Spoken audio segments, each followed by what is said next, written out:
On another episode of Soothing Semantics, I am your host, Rafi Pinsky. Make sure to subscribe, smash the like button, leave your comments for all of your real estate needs. Rafi the Realtor is my Instagram handle.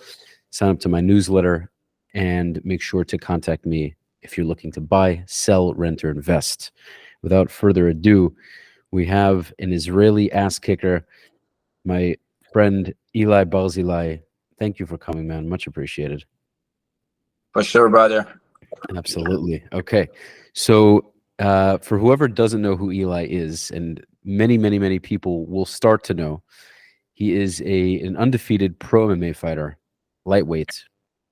He recently just had a fight where he won by split decision. Really proud of you, man. It was an awesome fight. So you won against James Pleasant in LFA.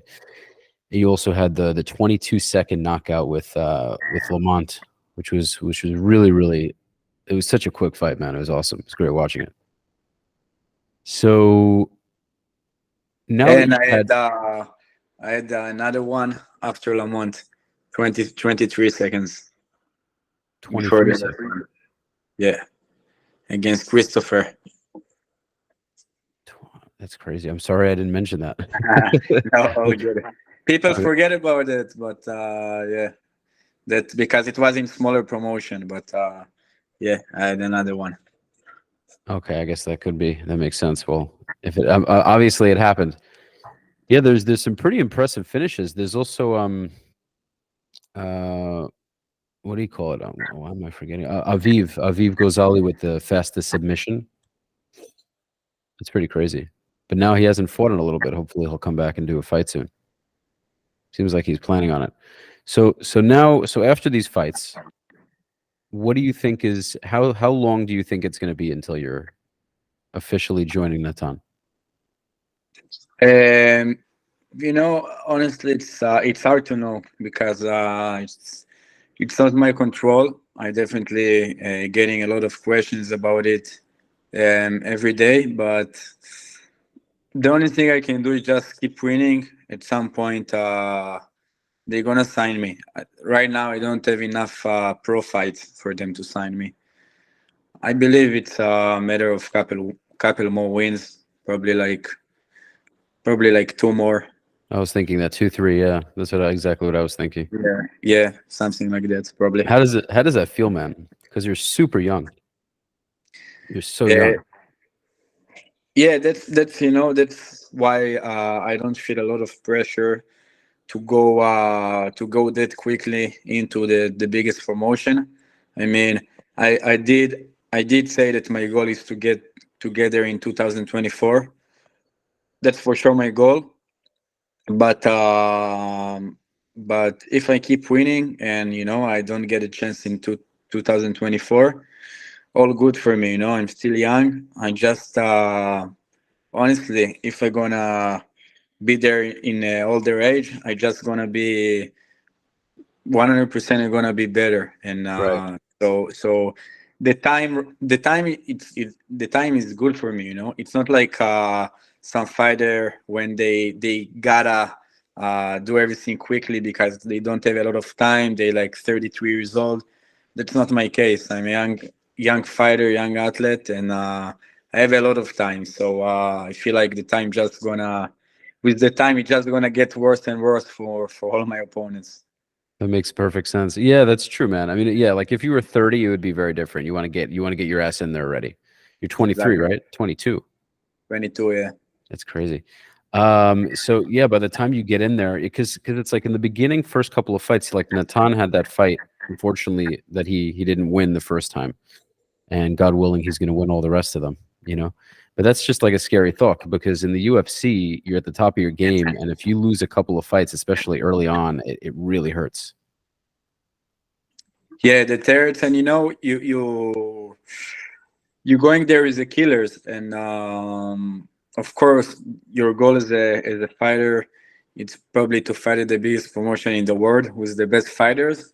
But there's time for everything, and I also a killer, but just in 1 year, 2 years, I'm gonna be a bigger killer. So So it's really important also to get the necessary experience to get into the level, because when we talk about the level in the UFC, we don't talk only about skills.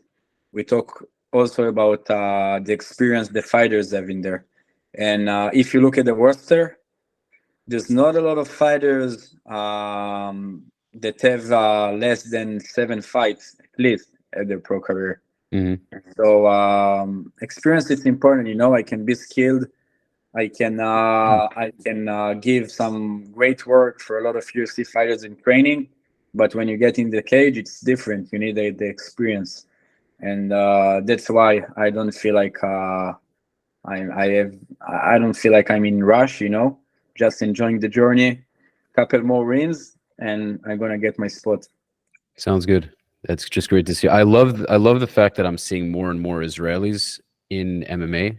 It seems to be becoming a lot more popular. So hopefully in a couple of years we'll have like a nice list of Israelis in the UFC. And even if they're in Bellator or one championship or whatever it is, or karate combat, but just having more Jews in this sport is really good to see, man. I feel Yeah, like forever we MMA in Israel is getting huge. it It's is. It getting is. huge. It's I just was talking about this with one of my friends yesterday, and he's like telling me, what's crazy?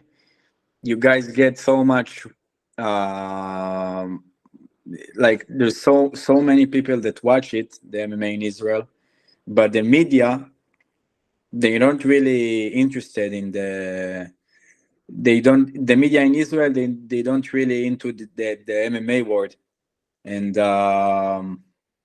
then I try to think, if MMA is that popular in Israel, and I'm thinking we got soccer, we got basketball, and then we got judo, which is very popular in Israel.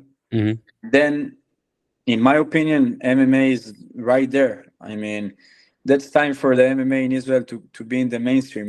We get so much recognition from the people, and the media and the TV just that's crazy, because so many people interested in that, and just that's good to see, the MMA in Israel is getting bigger and bigger, and a lot of people start to watch it. It's awesome. I see how excited people get from your fight. So when you post on Instagram, you have like a house full of your friends after you win a fight. You, Natan Levy, everybody gets so excited. And I love seeing that. You know, you know what I think also? I think we haven't had like a champion yet. We've had some really good boxers. We've also had well, David Alvarez. Am I pronouncing his last name right? Alvaredian? David Alverdian, yeah. Yeah. So he's definitely doing great. And then obviously you have the Ghazali father and son, Chaim and Aviv. Um, but once, God willing, Bezrat Hashem, we have somebody who's at the top of the UFC or the top of another organization, that'll bring, this is my opinion, that'll bring this sort of glory to Israel, where I think a lot of people will want to follow after that. I think a lot of people already want to follow after you guys. But when we have, like, let's say like a Habib Nurmagomedov of Israel, so to speak, do you get me? Yeah, Then you people know will that. be, yeah. What were you saying? No, yeah, absolutely. I agree with you.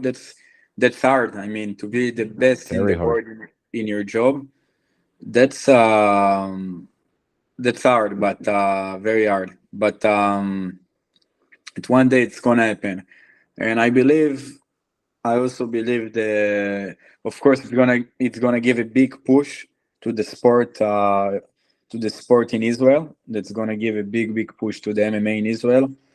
But I feel like we're very close to get into the mainstream.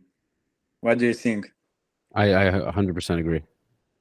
I Yeah. 100% agree. You have to think about it like this, right? Like, for the longest time, is, Jews have had the long reputation of not being fighters, right? And we've had, of course, like throughout generations, we've had fighters, gladiators, maccabim, things like that. But we have that stereotype where we're not exactly the first guys to be in the ring or in the cage or whatever. It's just how it is. We all know that, right? So now we're kind of breaking that stereotype. We've been breaking the stereotype for quite a little while now, but it's really starting to change. And I love to see it. So I think Yeah. it's just, I think it's just the more we do it, the more it'll become mainstream, the more people, because people already associate, there's a difference between Israelis and American Jews. Very different thing. People look at Israelis and they're like, okay, Israelis are tough. It's fine. It makes sense. But you know what I'm saying? But you have like American Jews, and no one thinks an American Jew is going to pick up a boxing glove or get in the octagon. Yes, So, that's right. so you guys are kind of the Israelis are leading that change. Like that's what it is. Yeah, that's what we're trying to do. We try to give a good example. And, right now we got Nathan. He's our representative in the UFC. We got Yanel. He's also fighting in the UFC. Right. That's true. Wow, he's a great fighter. Yeah, he's very tough. He's a good fighter. And, Nathan with his 2-win streak in the UFC. Yanel have a good knockout in the UFC. And you got Shimon that fought 2 times for contender. And now he's on a win streak. Do you think he can still? By the way, real quick, Ilay, just to because you mentioned that. Now I have questions, but hold your thought. We'll go back to you in a second, and then I'll ask you these questions later. But Shimon, because of the contender fights, do you think he's gonna? What's the story with the UFC? Do you think is gonna take him a while to have another shot? What do you think is gonna be? Today you have a couple of ways to get into the UFC. You got a contender, or you can go directly to the UFC. They can sign you directly. Mm-hmm. I think he has great record. He's young. He fought for them already twice as a contender, and obviously he got some bright future. So I believe they're gonna at some point they're gonna sign him directly. Because contender, that's a very hard that's hard. It's not like a normal fight. That's a fight that you're looking to finish the fight in every second, and so it's kind of tricky, But today you don't have to get into the UFC just from contender. They can sign you also directly, and I believe Shimon is close to there, He's a great striker, man. He's a great striker. Very, very strong striker. Very strong puncher. Great kicks. He is. Yeah. Yeah. So hopefully he's gonna get in there too. And it was nice seeing Noad Lahat for a little while, but unfortunately he didn't stay in too long. But I had him on the show too, so we spoke about it a little bit. But okay. So then with Yinal, do you ever talk to him about? Because I saw an interview. It was in Hebrew. With it was about just how he's Muslim and a Jew in Israel, and like what his experiences are. So like, does he get a lot of? Are you friendly with him? Do you know him well? I'm not. I never saw him in person. I honestly hear just good things from him, from people about him. He seems a tough fighter. He seems humble, and yeah, I have only good things to say about him. I tried to book with him some training in Israel.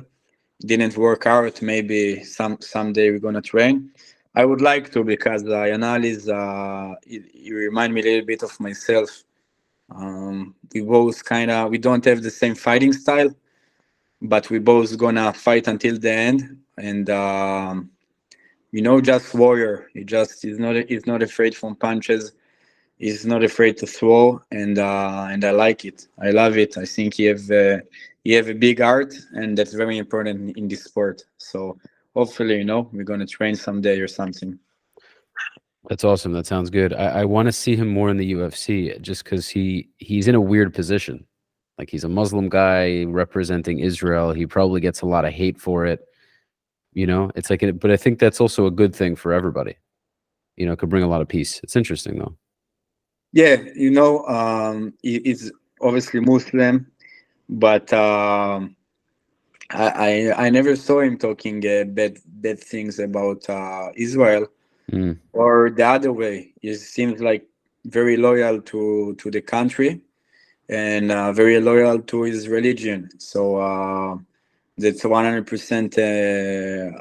I can understand that, and that's whatever. I mean, we gotta respect that all that stuff, religion and all that stuff. So anytime it's not hurting other people. I mean, he didn't say bad stuff about no one, so all good. Why not? Hmm. I agree. Yeah, it's a good representation though. It's good to have it. Okay, so we covered, we covered Shimon. We covered your plans to get into the UFC. Um, Now I'm seeing, just kind of going back into the growth of Israeli MMA. You have several trainers. You have Moshe Kedar, right? You worked with him at some point? In the past, I worked with him. Moshik is Shimon coach, and he's a good mentor. He been with us in Vegas at some. He been in Vegas at some time. He been there some time, and he worked with us a little bit. I worked with him when I was in Israel. I like Moshik.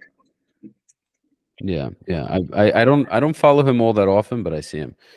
Yeah, man. So it's really awesome. It's really awesome. And then kind of also because we discussed before we recorded the whole video. For for people who haven't seen this, I just want to mention it.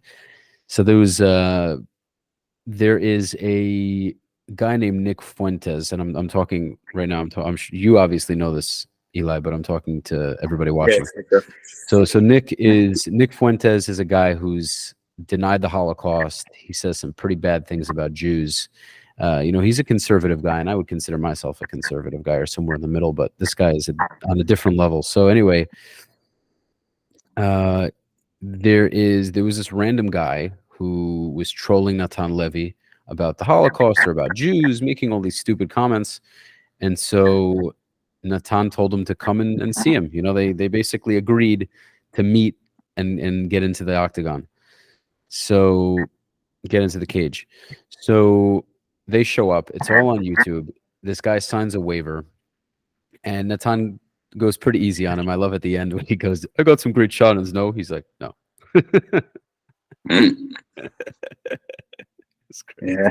So anyway, he brings his fat ass into the cage and he gets his ass handed to him. And then there's another guy who it was a really funny YouTube video. And then there was the second guy who was supporting the first guy. And he claimed didn't really necessarily share his opinions, but I'm assuming he probably did. He just didn't want to be as upfront about it. But both of them were really nice after all the trolling. So the second guy got his nose pretty badly. Was it broken, or it was just must have been broken, right? I'm not sure. Look kind of broken. Looked pretty broken to me. Anyway, so he got fucked up by Shimon after that. That was a great one. Very quick finish. And a lot of people in the comments were like, "Oh, well, it's these guys don't know how to fight." It's just the principle. I'm sure that's the one thing about being a Jewish fighter is once you guys get into the UFC, you're gonna have a lot of hate. You probably already do. Do you get a lot of DMs from people like saying things about Jews all Oh the time? yeah, a lot. So I can just imagine how it's gonna be in a couple years, and yeah, getting a lot of hate on social media, a lot of crazy messages. I mean, crazy, What do about you get? Hitler, Oh yeah, about crazy shit, and yeah, and some supporters of Nick Fuentes. First of all, fuck Nick Fuentes, like right. Nathan said. So his supporter came to the gym and tried to defend his honor. And Nathan was very gentle with him. Yeah. He gave him some good lesson. And about Shimon, yeah, it was more violent. But you know, people gotta understand those guys. They trolls. They come into a gym and they challenge the fighters in front of all of the other fighters that are watching. I mean, you guys gonna come to our home, and you guys gonna talk shit and challenge us in the cage. Yeah, that's not gonna end up good. Mhm. It's not like they that's not bullying. Nathan didn't try to find those people or something like that. They came and they talk shit. They came. This kid is a grown ass man. He decided to come to challenge himself, and if fuck around and find out, like Damn Nathan right. said. So yeah, I think that's good because the trolls won't stop. There's still gonna be a lot of trollers, but it's good to have that kind of, that people gonna see, and the difference between writing some shit and actually do the stuff. Absolutely. Yeah, I want to see more of this. We got to make a series, Akhi. Got to make like a 10-part series, you know? Yeah. It'd be great. Oh man. Yeah, I imagine there's probably so much shit that's talked. I remember seeing this guy. You've probably heard of him, Muhammad Mukayev. I think he's a featherweight, maybe. He's a small guy. He's Dagestani. You've heard of him? Yeah. Yeah. So, So I'm pretty sure I remember a while ago, like a couple of months ago, he said something to Natan, like, "I'm gonna fight you" or something. yeah, Um, he called him Red. what did he That's call him? he called him Red, a rat. Oh, a rat. Right. And Yes. as a fighter, Muhammad is a good fighter, Yeah. young prospect, good fighter. As a person, he's look shitty person to me, Yeah. and I would not respect a person like that. I agree with you. I 100% agree with you. There's even let's say with Habib, even if he doesn't, because he's a very Muslim guy and whatever, he probably doesn't know enough about Israel. But if I had to guess, just because he's Muslim, he probably supports, he's probably like pro-Palestinian or whatever. But he's not the kind of guy to do that. Yeah, all good until you start talking that shit. Yeah. Everyone have opinion. Everyone live in a different place, and everyone is listening to different opinions. So I can't blame anyone for his opinion. I can argue with him, but I can't hate him because of that. But if you're gonna talk some shit, so you better be ready to stay with it, to Mhm. stick with it. I would love to. I would listen, man. I would love to see one of you fight him. I really would. He's a good fighter, though. I have to say, I've seen his fights. He's a tough kid. I got to give it to him. Who's that? Muhammad? Yeah. Yeah, that is fighting flyweight, so it's probably won't happen. But yeah, if you're Well, I mean, talking about the well, I mean, opinion, well, it's not going to happen in the UFC. It's not going to happen professionally. But what I'm saying is, it could always happen, like on the side. oh yeah, Yeah. if if I'm gonna see him, he's gonna call me red or something. Yeah, that's not gonna end up good. Love to see it, bro. It'd be great. That'll get a ton of video. That would get so. Forget about the views. I know you don't give a shit about the views, but like, it would be a video that would be. Oh, that would be something I'd want to see for sure. So is there anything that you want to tell any of the viewers? Anything you'd like to mention about future goals, about what they can expect? What's the story with upcoming fights? Because I mean, you just had one, so Yeah, I fought 4 months ago, or 4 or 5 months ago. Submit a guy in 24 seconds with the guillotine. Then I had this win. If we're talking about this year, right, 2023, I have this win, split decision. Like people who saw the fight. I don't need to talk about it, but they know it was pretty dominant performance. He yeah. took one round. I took clearly 2 rounds, Hmm. and then I'm looking for another win this year. I want to close the year 4-0 to get really, really close, to the biggest league. That's my goal. That's what I said I'm gonna do. I said I'm gonna close 2023. That's gonna be a big year for me. I'm gonna close the year very close to my biggest goal, which is to be in the UFC. So yeah, I'm gonna win another one. I'm gonna be in a 9-win streak. And after that, 2004 is supposed to be the year, And so, first of all, thank you for all the people that supporting me. The support is insane, you know, from not just from the people in Israel, but all the Jewish community around the world, especially in the US. So so yeah, I need to thank all these people that keep pushing us and supporting us, and you know that's great when you get some recognition about your hard work. I putting in a hard work, and I working my ass all my life to a specific goal, and a lot of people start to recognize that. So so all over Israel.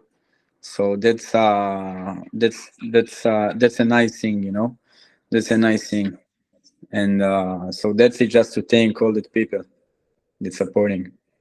Awesome. I definitely support you, bro. Honestly, there's a, I never went that route, and you hear this a lot, right? Like, I'm not an MMA fighter. Like I did Krav Maga in the army. I did, karate when I was a kid. Like I'm not a pro by any means. Like I guess against an average person, I would do pretty well. Just overall from different, military experience and working out and whatnot. But I'm by no means an MMA fighter.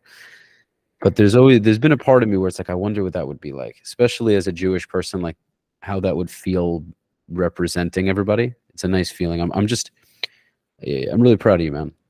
Like you, Natan, it's an honor to see you guys go to the next level, continue to win fights. It's just everybody looks at you guys as you guys are leading that. You guys have a big responsibility, and you guys have it's just a lot of love for you guys, So really appreciate what you guys are doing, really supportive. It's to say it's a hard thing is an understatement. Most people are not willing to do what you're doing. They're just not. They're not willing to get into a cage and risk a lot of damage.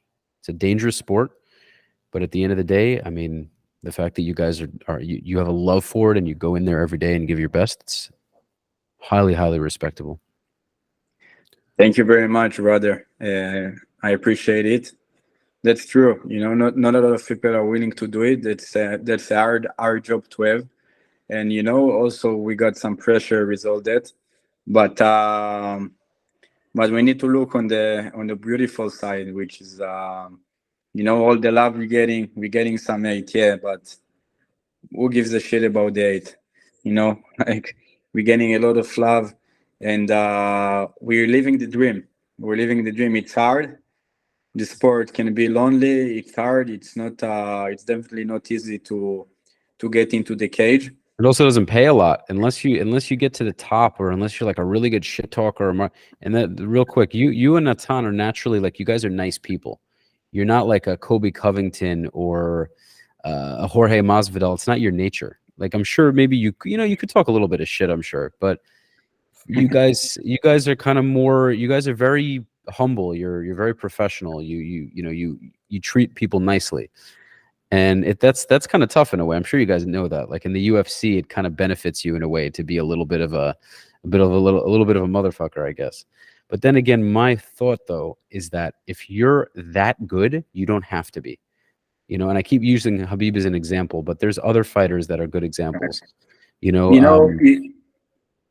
go ahead. Yeah, no, absolutely. Today, that's the thing. A lot of it depends a lot of your style and all that. If you have interesting style, if you got some charisma, you can. If you can give a good example, so that's can be enough. You don't always need to talk shit to get some people watching you fight and all that. So I don't want to be I don't want to be the guy that people are gonna say oh I gotta watch his fight. Look, he talks so much shit. I want to see him getting KO. I want to see him like no. I don't want people to watch my fight because of that. I want people to watch my fight because they're gonna say I want to see that motherfucker that's working so hard every day and just a warrior is not stopping.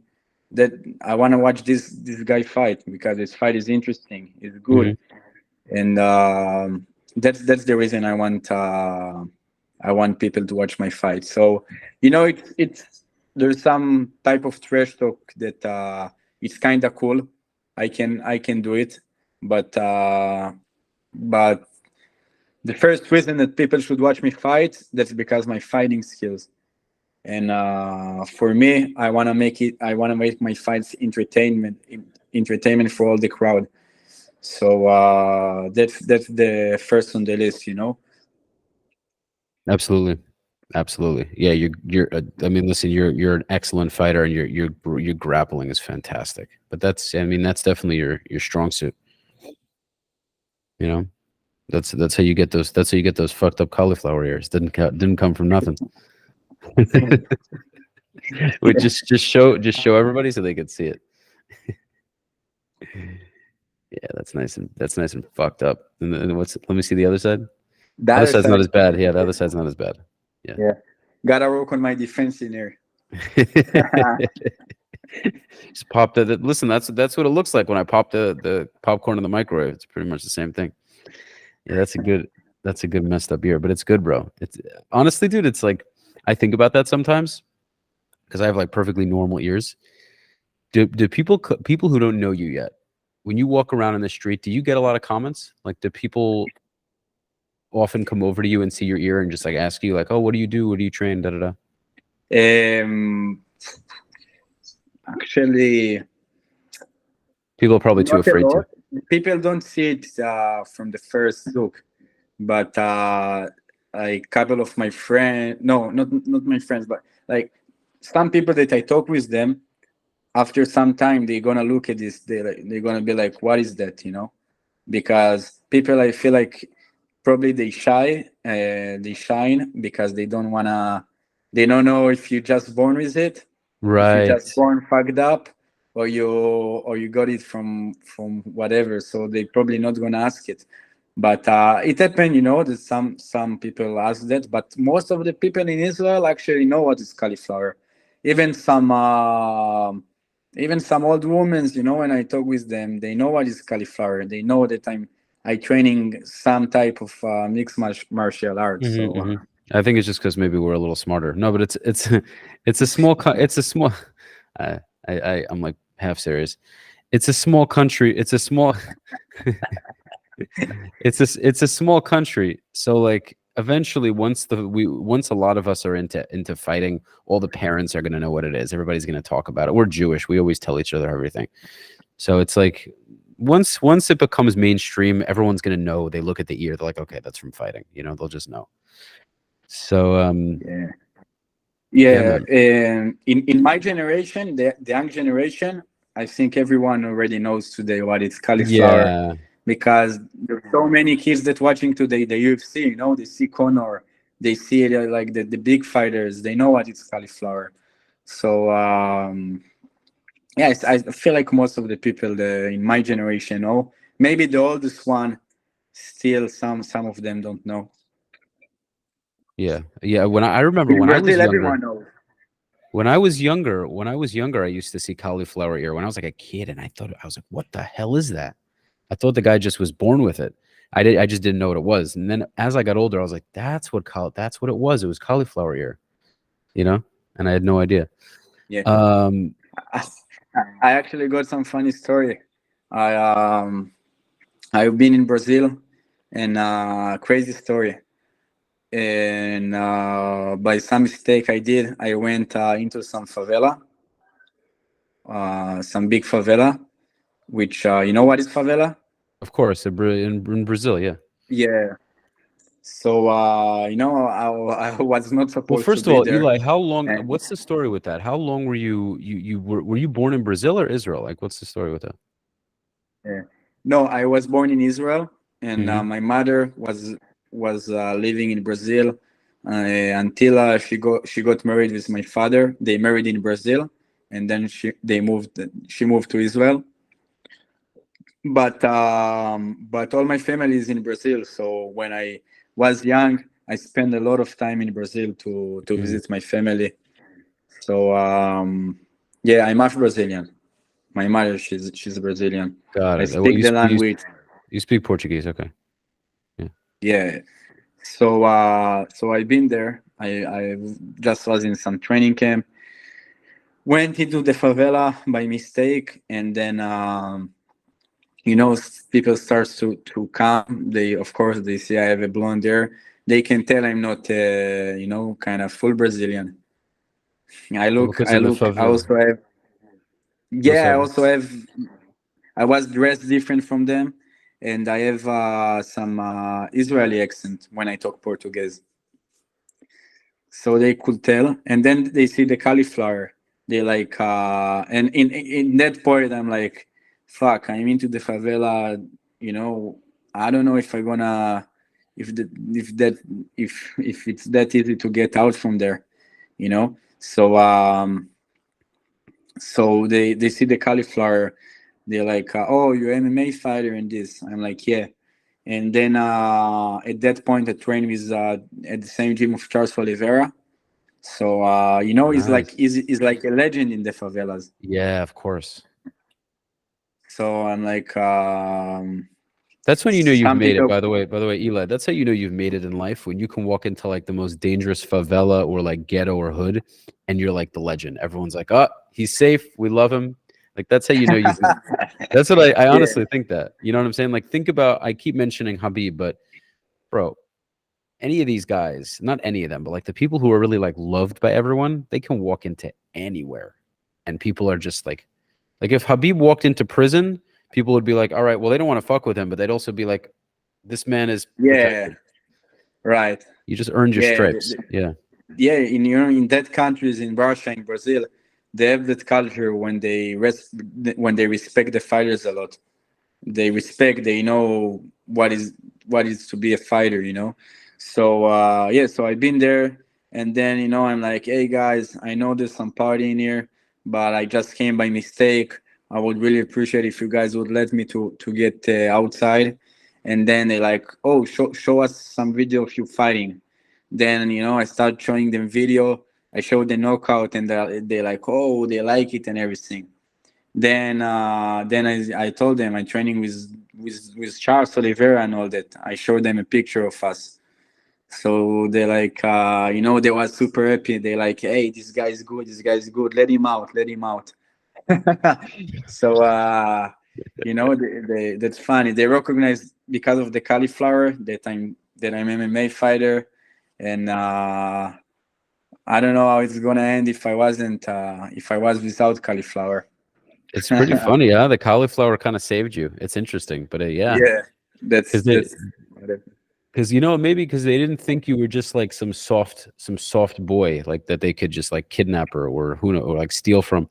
They're like, oh, he must be a tough guy. He must have been through some shit. Like they had yeah, like that equal exactly. respect for you, like, all right, he can hang with us, like he could be with us, Did a lot of Yeah, exactly. that's what it is.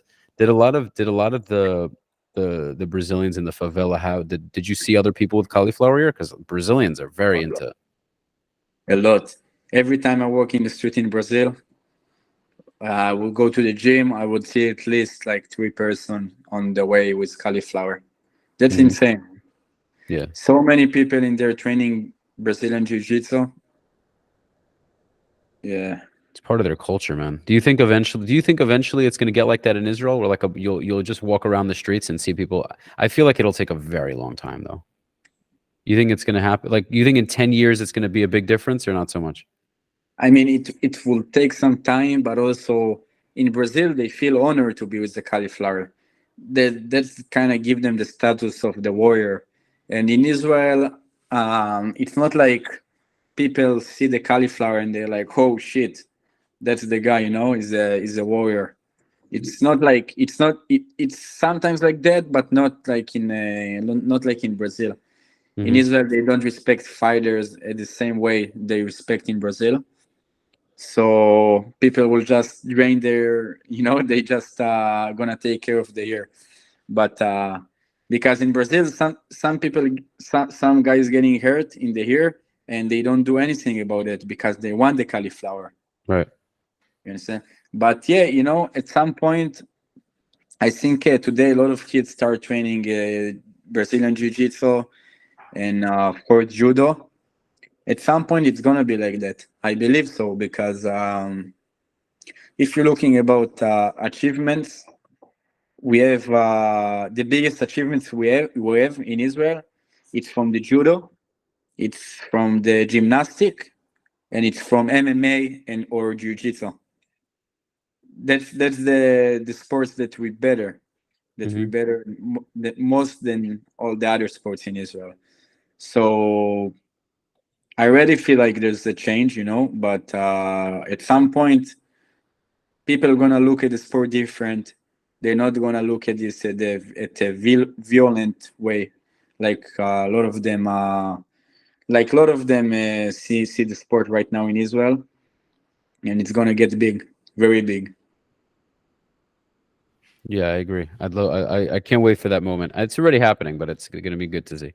But like I said earlier in the podcast, the moment where, God willing, Natan, or and you are just, you're both in the UFC, you're winning lots of fights, you're moving up in the organization. That I think is going to motivate a lot of people. Like, I'm sure, like I said, it already is.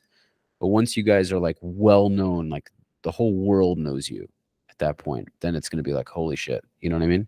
Yeah, exactly. That's also our job, That's also our job to kind of bring the scene to the mainstream because Nathan get another win. I'm getting another win. Shimon's getting another win.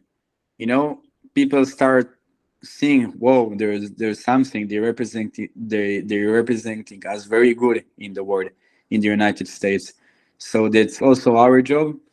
And with the wins, also we're gonna bring I'm sure 100% we're gonna bring the sport to the mainstream. It's already very very close to there already. There's some kids that saying I want to be like you, and they're writing me on Instagram, or they telling me when they see me. And so you can imagine, right, what it's going to be like a couple years from now, when we're going to have more fighters from Israel. And uh and I already going to be in the big league, and Shimon, and that's going to be huge. Yeah, it's exciting, man. I'm looking forward to it. I'm really looking forward to it.